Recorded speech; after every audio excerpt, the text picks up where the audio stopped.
Chris Jansen van Rensburg verskil in min opsigte van ander 8-jariges. Hy is versot op die ruimte, vulkane en skepe.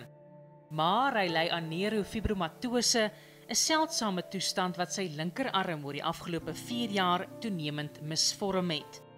One can see that this bone is completely abnormal. One would call it atrophic, with this candle-licking on both ends. And clearly what's going on here is that the biology is not viable, and he subsequently developed a deformity, a progressive deformity, with an increased bowing of the remaining bone called the radius.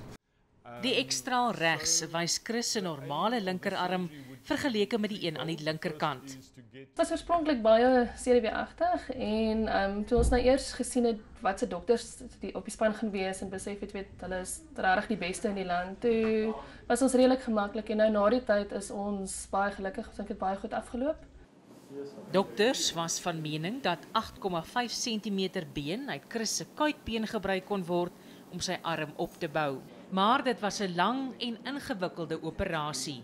Ja, die operasie het baie goed gegaan. Dit was 'n sukses gewees en hy het baie vinnig herstel. Klein Chris wil graag eendag ingenieur word.